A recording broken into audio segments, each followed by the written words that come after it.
안녕하세요. 저 크루원입니다. 확신 미션 있어요. 민트 초코는 치약 맛 절대 안 먹고요. 아이돌 그룹 노래는 제 플레이리스트에 왜 이렇게 거짓 부렁을 늘어놓냐고요? 직접 보고 리뷰하는 공연한 공연 예술. 오늘의 작품은 연극 라이어입니다. 저는 2020년 10월 24일 토요일 오후 2시 공연을 대학로 민송아트홀 1관에서 보고 왔습니다. 그럼 공공연 24회차 시작합니다.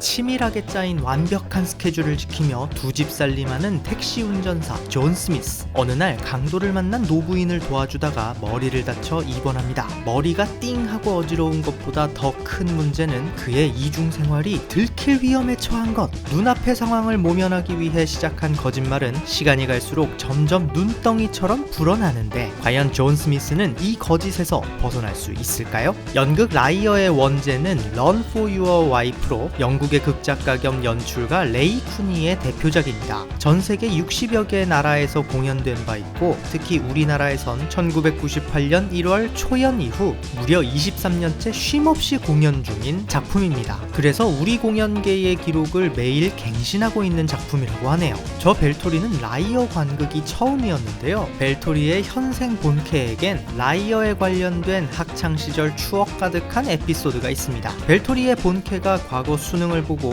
의미 없는 고3 2학기 기말고사까지 다 친 후 수업 일수를 채우기 위해 한량처럼 있던 시기에 학교에서 대학로로 단체 현장 학습을 갔습니다. 고3 학급을 세 팀으로 나눠 연극을 봤는데요. 죽음을 주제로 한 제목도 기억 안 나는 더럽게 재미없는 작품을 봤었죠. 아무튼 그때 유독 재미있었다며 대학생이 되면 연극을 자주 보러 다니겠다는 학생들이 속출하는 팀이 있었습니다. 바로 그 팀의 친구들이 본 연극이 라이어였고 그때 재미난 극을 못 본 아쉬운 마음이 컸는지 기억력 더럽게 나쁜 제 뇌리에 연극 라이어라는 작품 이름이 지금까지도 강하게 남아있었습니다. 실제로 저 벨토리가 본 라이어는 대단히 잘 만든 작품이었습니다. 괜히 오랫동안 사랑받는 작품인 게 아니더라고요. 특히 공연예술 장르에 입문하시는 분에게 알맞습니다. 쉴 새 없이 웃을 수 있으면서도 보고 나서도 이 웃음은 허하게 느껴지지 않았습니다. 라이어는 대극장 공연의 티켓값이 부담될 수 있는 학생분들에게 첫 연극을 좋은 추억으로 남길 수 있는 작품입니다. 1막 끝!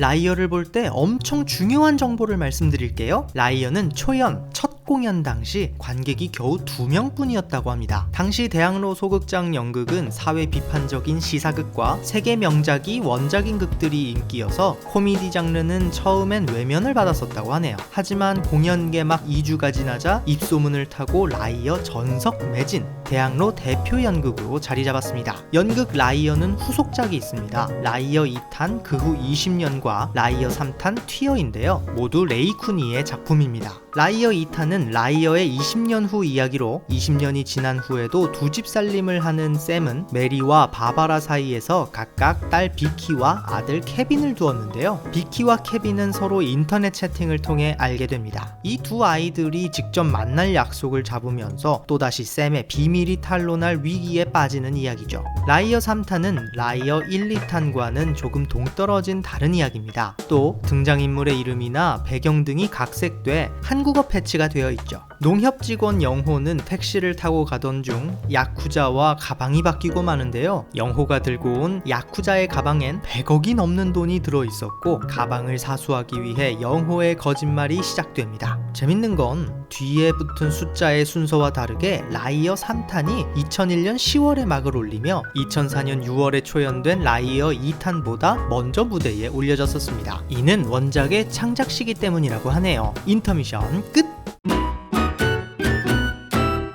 1막에서도 언급했지만 라이어는 아주 잘 짜인 웰메이드 연극입니다. 연극이란 무엇인가 라고 물었을 때 저거지 라고 답할 수 있을 만큼 완벽한 구성과 치밀한 대사가 돋보이는 극이죠. 극 초반 인물이 처한 상황을 설명하기 위한 발단 장면만 살짝 견뎌내면 그 이후부터는 쉼없이 이어지는 거짓말이 탄탄한 구성 속에서 얽히고 설키며 관객들을 라이어의 이야기에 푹 빠져들게 만듭니다. 라이어는 연출적으로도 훌륭합니다. 두 집 살림 때문에 생긴 복잡한 상황을 하나의 무대에 드러나게 잘 표현하고 있고, 이 때문에 생길 수 있는 복잡한 동선을 최대한 간결하게 표현하여 관객들이 캐릭터끼리의 관계와 상황에 더욱 집중할 수 있게 해줍니다. 또 오랜 시간 라이어와 함께하며 호흡을 맞춰온 배우들의 연기력과 찰떡 케미 역시 자칫 복잡하게 느껴질 수 있는 극을 쉽고 재미있게 만들어주고 있습니다. 저는 무대 바로 앞 1열에서 관극을 했었는데요. 커튼콜 찍어서 올릴 생각에 그랬던 건데, 사실 소극장이라서 어느 자리에 앉든 시야에는 별 지장이 없을 것 같습니다. 중앙에서 보면 더 효과적인 장면들이 있긴 한데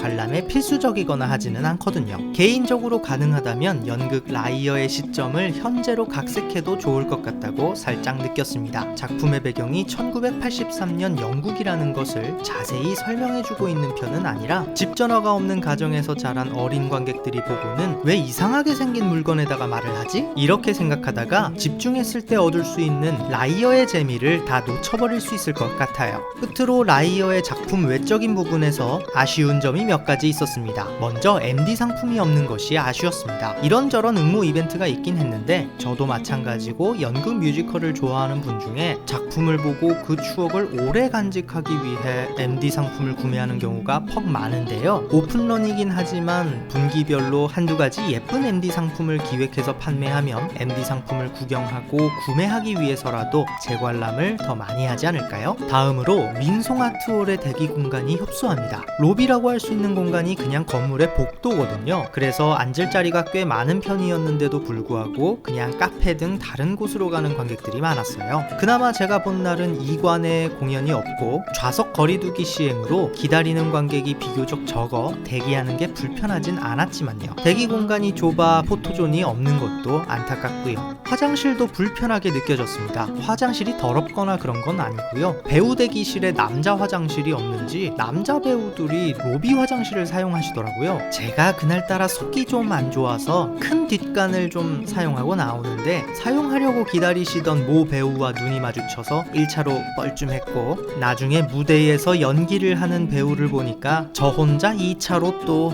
뻘쭘했죠. 이막 끝!